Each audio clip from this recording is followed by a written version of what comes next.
बिस्मिल्लाहिर्रहमानिर्रहीम। अस्सलाम वालेकुम। 11 न्यूज़ पाकिस्तान के साथ मैं हूँ नजर करते हैं खबरों का। दादू हाजिर सर्विस पुलिस एहलकार और अहलखाना पर मुबैना ज़्यादतियों का इल्ज़ाम, शहरी का एहतजाज। दादू रिपोर्ट। फौजी स्टेशन के गाँव यकूब लाको के रहायशी पुरहेत अमीर अली पहवर ने दादू प्रेस क्लब पहुँचकर अपने भाई मोहम्मद खान पहवर और भतीजों के खिलाफ एहतजाज किया। मीडिया से गुफ्तगू करते हुए उन्होंने इल्ज़ाम आयद किया कि इनके भाई मोहम्मद खान पहवर जो हाजिर सर्विस पुलिस एहलकार हैं ने मुबैना तौर पर अपने असर और सूख का इस्तेमाल करते हुए नहर पर कायम रास्ता नाल पट्टी ख़त्म कर दिया, जिसके बायस 30 से ज़ायद घरों के मुकीनों की आमदराफ्त में शदीद मुश्किलात का सामना है। उन्होंने मज़ीद इल्ज़ाम लगाया कि मोहम्मद खान पहवर ने मस्जिद के अंदर से नहर निकाल कर अपनी ज़ाती ज़रई ज़मीन आबाद की है। अमीर अली पहवर के मुताबिक जब उन्होंने इस इक़दाम से मना किया तो मोहम्मद खान पहवर, इनके बेटों मोहम्मद अमीन, मुबीन और भतीजे सना खान पहवर ने मुबैना तौर पर इन पर लातों, मुक्कों और डंडों से हमला करके ज़ख्मी कर दिया। उन्होंने बताया कि वाक़े के बाद उन्होंने फौजी स्टेशन थाने से इलाज का लेटर हासिल करके तिबी मुआयना भी कराया है।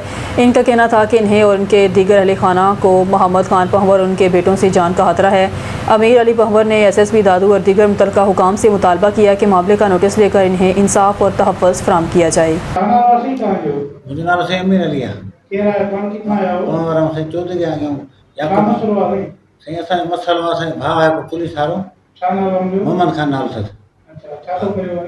वो सही और मस्जिद ठाई है मस्जिद के अंदरों जो आसो जबरदस्ती माना एकड़ो जो आसो नालो कढियो दस पानी जे लाइ वो संजमा साहे मस्जिद अल्लाह जो घर है वक़्फ़ सिलसिला है में तू छो तो माना दुनिया के हिसाब से घेरी आई दुनिया जो कम करण चाहे इन तो उन मोतमार धमकी पछाड़ी में रात जो छोकरन के इनके मछरी छड़ी बाबा चंदा के केरा जो नंढा नंढा 4 लॻा असां नमाज़ पढ़ी असांजे भले मस्जिदार जो गेट आहे हितां असां भले हिनखे ड्राए सिधो करे छॾींदो भला माण्हू जैसे राति थियो तक़रीबन 10 बजे 5-10 मिंट हासी थाने ते वियासीं फौजी स्टेशन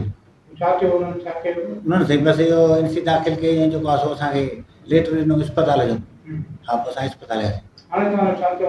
हाणे से मुंहिंजो चवणु अमलदारनि खे चवां थो साईं महिरबानी करे अलाह जे वास्ते जेको असांजी माना मदद कनि त ॾिसनि त हुतां चांहि वारा था ॾिसनि हुनजी जेको ॻोठान खां पुछनि त हिन केॾो असां ॻोठान खे तंग करे रखियो आहे। मस्जिद फिटाइण जी कोशिशि में लॻो पियो आहे त माना मस्जिद में केरु माण्हू न अचे बसि मां ई वेठो हुजां ऐं मां हिनखे कंहिंखे अचण न ॾियां जी साईं लंघो बि ॻोठ जो बंदि करे छॾ बंदि छा हो माना वार लूण कढी छॾे पोइ पाणी धाणी में माण्हू टपी था अचनि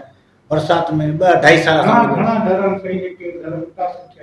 घर साईं तक़रीबन माना उन मां जेके आहिनि घणा घर आहिनि मिसाल तौर ते ॿियो पाड़े वारा बि हुतां अचे था लॻनि 15-20 घर थी था वञनि हेॾा 15-20 आहिनि उत्तर में ॾखिण में वेतिरा ई आहिनि सभु माण्हू जो उतां लंघो अची वञे मुंहिंजो मुतालबो आहे त उते हिकिड़ी मोरी लॻी वञे त असांखे मस्जिद में अचण लाइ सभु थिए। ॿियो जेको हिन नालो कढियो आहे मस्जिद जे अंदरां उहो बंदि कयो वञे गैर क़ानूनी नालो आहे न कोई हिन जेका ज़मीन इंसान